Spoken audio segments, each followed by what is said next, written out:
बिस्मिल्लाहिर्रहमानिर्रहीम। अस्सलाम वालेकुम दोस्तों। आज मैं आपको एक ऐसी चीज़ के बारे में बताने जा रही हूँ जो लगभग हर भारतीय रसोई में होती है, यानी हर किचन में मौजूद होती है, जिसे हम कभी चाय में डालते हैं तो कभी मसालों में, कभी मिठाइयों में। मतलब कि वो एक ऐसी चीज़ है जो कि हर घर में मौजूद होती है, हर किचन में मौजूद होती है, वो भी इंडिया के, भारत के, हिंदुस्तान के। और कभी-कभी सिर्फ उसकी खुशबू के लिए भी हम इस्तेमाल करते हैं। लेकिन क्या आपने कभी सोचा है कि लोग खाना खाने के बाद, यानी कि भोजन करने के बाद छोटी इलायची क्यों खाते हैं? यानी वो चीज़ है छोटी इलायची। जी हाँ दोस्तों, बहुत ही काम की वीडियो है, स्किप मत करिएगा, आप ज़रूर सुनिएगा बहुत ही ध्यान से। कुछ समय पहले मैं अपने गांव गई थी। वहां मेरी मुलाकात एक लगभग 75 साल के बुजुर्ग से हुई। खाना खाने के बाद उन्होंने जेब से एक छोटी इलायची निकाली और धीरे धीरे उसे खोला। उसके दाने चबाए। आप चाहें तो छिलके के साथ भी चबा सकते हैं, लेकिन उन्होंने बस उसको खोला और उसके दानों को चबाए और मुस्कुराने लगे। फिर मैंने पूछा, बाबा आप रोज ऐसा क्यों करते हैं? तो उन्होंने कहा, बेटा हम ये जो है, हमारे ज़माने में ना लोग छोटी छोटी अच्छी आदतों को ही सबसे बड़ी दौलत मानते थे। ये उनके कहे बोल आप ज़रूर ध्यान में रखिएगा कि छोटी छोटी अच्छी आदतों को ही सबसे बड़ी दौलत मानते थे पिछले ज़माने में, यानी कि पुराने लोग। उनकी यही बात आज की इस वीडियो को की शुरुआत बनी, यानी आपके लिए मोटिवेशन होगी कि आप भी अपनी लाइफ स्टाइल को चेंज करिए। इस वीडियो को अंत तक ज़रूर देखिएगा, क्योंकि आखिर में मैं बताऊंगी किन लोगों को रोज़ इलायची खाने से पहले डॉक्टर की सलाह लेनी चाहिए। ये ज़रूरी है क्योंकि हर शरीर एक जैसा नहीं होता। लेकिन वीडियो को सुन लीजिएगा क्योंकि ये आपके, हो सकता है आपके बहुत काम की हो सकती है। तो सबसे पहले पहला भाग क्या है? इलायची सिर्फ खुशबू नहीं।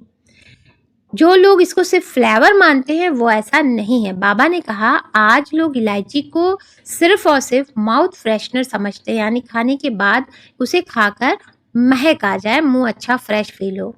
लेकिन सदियों से अलग अलग पारंपरिक खान पान में इसका इस्तेमाल होता आया है। इसकी सुगंध, इसकी खुशबू के कारण क्या है?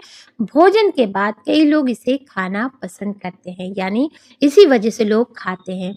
लेकिन दूसरा भाग हम जानते हैं कि भोजन के बाद ही क्यों इलायची खाते हैं। तो मैंने उनसे पूछा, बाबा क्यों भोजन के बाद ही इलायची खाते हैं? क्या इससे खाना जल्दी पच जाता है?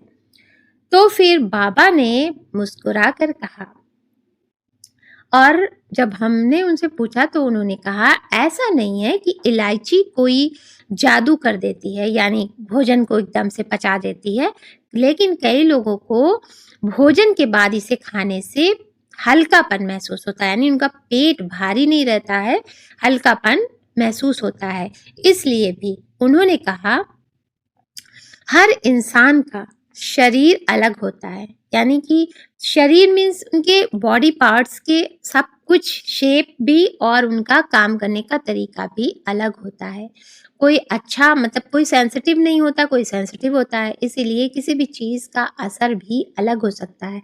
हर बॉडी अलग बनती है अलग तरीके से, तो इसलिए उसके असर भी अलग होते हैं। तीसरा भाग यानी कि सांसों की ताजगी के लिए उन्होंने कहा, पुराने समय में लोग च्युइंगम नहीं खाते थे, है ना? च्युइंगम तो था ही नहीं, तो च्युइंगम खाते नहीं थे। और भोजन के बाद क्या-क्या खाते थे? सौंफ, इलायची, लौंग, ये सब वो चबाते थे। और ये सब फायदे वाली भी चीज़ थी।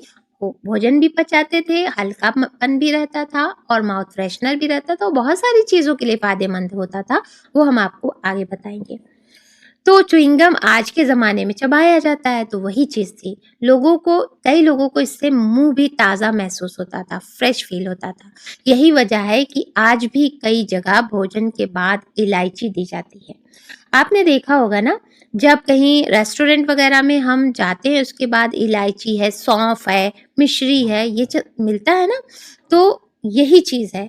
चौथा भाग, सही तरीका। मैंने पूछा, पूरी इलायची निगल लें? मतलब अगर चबाएँ ना, ऐसे ही निगल लें, टाइम भी नहीं वेस्ट होगा। वो हँस पड़े और बोले, नहीं बेटा, इलायची को हल्का सा खोलो, उसके मुंह को आप दांत से दबा लो या हाथों से खोल लो।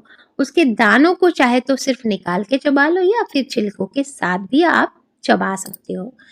तभी उसका स्वाद और खुशबू अच्छी तरह से महसूस होता है।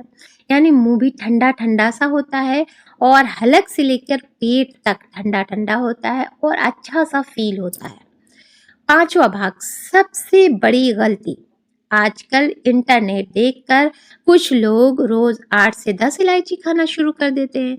यानी अपनी पॉकेट में एक पुड़िया रख लेते हैं या फिर कहीं गए वहां से 8-10 इलायची उठा लिया और खाते रहते हैं। तो बाबा ने कहा, हर अच्छी चीज की भी एक लिमिट होती है, एक सीमा होती है। इसलिए अगर आपको कोई भी बीमारी है या कोई दवा चल रही है तो पहले अपने डॉक्टर से सलाह लेना बेहतर है। वो 1 खाओ, 2 खाओ, 3 खाओ, इससे ज़्यादा नहीं। कोई भी चीज़ की ज़्यादती भी नुकसानदेह साबित हो सकती है। चलिए इस वीडियो से आखिरी सीख भी हम ले लेते हैं। वीडियो ख़त्म होने से पहले मैंने बाबा से पूछा, आपकी सबसे बड़ी सीख क्या है? उन्होंने मेरी तरफ देखकर कहा, बेटा, ये रसोई में रखी चीज़ों का भी सम्मान करो। ये जो छोटी-छोटी चीज़ें हैं, इन्हें भी बारी-बारी आप देखते रहो, ये ख़राब ना हो, इन्हें बर्बाद ना करो। ये ज़्यादा दिन की हो जाएगी तो ख़राब हो जाएगी, पैसे लगा कर लाते हो और ये फ़ायदेमंद भी है, लेकिन उनसे चमत्कार की उम्मीद मत करो। हाँ, ये आपको काफ़ी हद तक फ़ायदेमंद साबित हो सकती है। उन्होंने आगे कहा, अच्छी सेहत सिर्फ इलायची या लौंग या हल्दी से नहीं आती। अच्छी सेहत आती है अच्छी आदतों से, और ये जो आपकी लाइफ स्टाइल है उस छोटी छोटी आदतों को बदलें।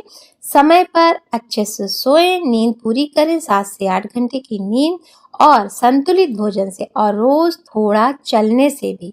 उस दिन मुझे समझ आया कि जिंदगी बदलने वाली चीज कोई एक मसाला नहीं, कोई एक रेमेडी नहीं, कोई एक चीज नहीं, ये सब जादू नहीं करेगी, बल्कि रोज की अच्छी आदतें हैं जो कि आपकी ज़िंदगी को बदल सकती है।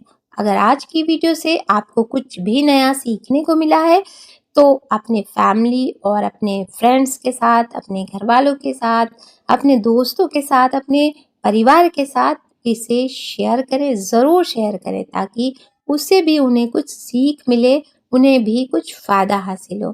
क्योंकि हो सकता है किसी की भी दुआ आपको लग सकती है, फ़ायदेमंद दुआ भी हो सकती है आपके लिए। तो और एक कमेंट में ज़रूर लिखिएगा कि क्या आप भी भोजन के बाद इलायची खाते हैं?